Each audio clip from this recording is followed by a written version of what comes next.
parler de 3 types de solitude d'abord. Donc, il y a différents types de solitude. Il y a la solitude créée par Dieu.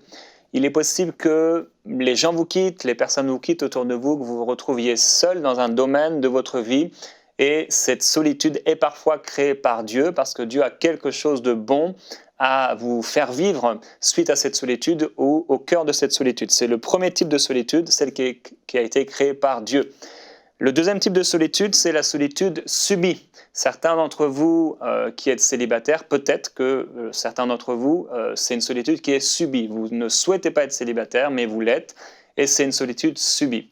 Parfois, donc, il y a des circonstances de la vie qui nous font être seuls, et on ne l'a pas désiré, on ne l'a pas voulu. C'est le deuxième type de solitude. Troisième type de solitude, c'est la solitude créée et recherchée par soi. Il y a des temps où on veut être seul. On a besoin d'être seul, on a besoin peut-être d'écouter Dieu, on a besoin de réfléchir, on a besoin de prendre du repos, etc. Et alors à ce moment-là, c'est une solitude qui est recherchée, qui est créée par soi-même. C'est le troisième type de solitude. Alors, on peut être seul face à ses pensées. Et c'est sûr que là-dedans, personne ne sait ce qui se passe en ce moment dans ma tête, ni Annabelle, qui pourtant est mariée avec moi, ni Evelyne, ni Nadine, ni vous-même. Vous ne savez pas ce à quoi je pense. Je pensais à un ballon de football. Et voilà. Et donc, vous ne savez pas, et on ne sait pas ce qui se passe dans la tête des gens. Deuxième chose, on est seul face aux tentations. Ève s'est retrouvée seule. Pourquoi? Je ne sais pas. Mais à ce moment-là, elle était seule. Dommage, puisqu'on sait tout ce que ça a créé. L'Ecclésiaste dit « vaut mieux être à deux que tout seul ». On est aussi seul face à son propre jugement des choses.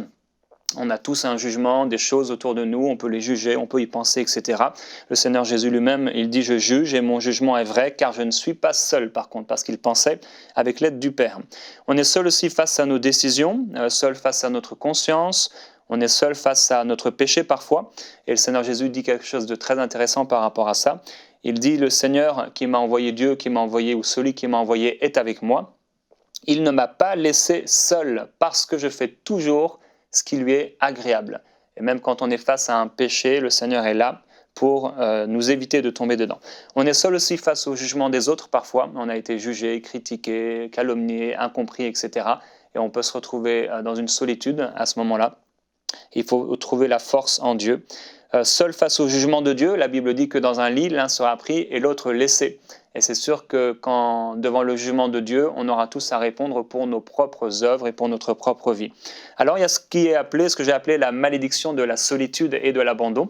La solitude en soi-même n'est pas une malédiction puisque Dieu lui-même nous veut parfois dans des temps seuls. Par contre, il y a cette malédiction qui est venue sur le Seigneur Jésus-Christ où il a été laissé seul. D'abord par les disciples et ensuite par le Père, au point de crier « Mon Dieu, pourquoi m'as-tu abandonné ?» Le Seigneur Jésus a été laissé seul et abandonné, il a été maudit, afin que même au creux et au sein de votre solitude, vous trouviez toujours quelqu'un à vos côtés pour vous aider, afin de ne pas vivre sous cette malédiction de la solitude. Et j'aimerais vous le dire et le répéter, vous êtes bénis de toute bénédiction dans les lieux célestes en Jésus-Christ. Retrouvez la suite de ce programme dans l'émission Bonjour chez vous sur EMCI TV.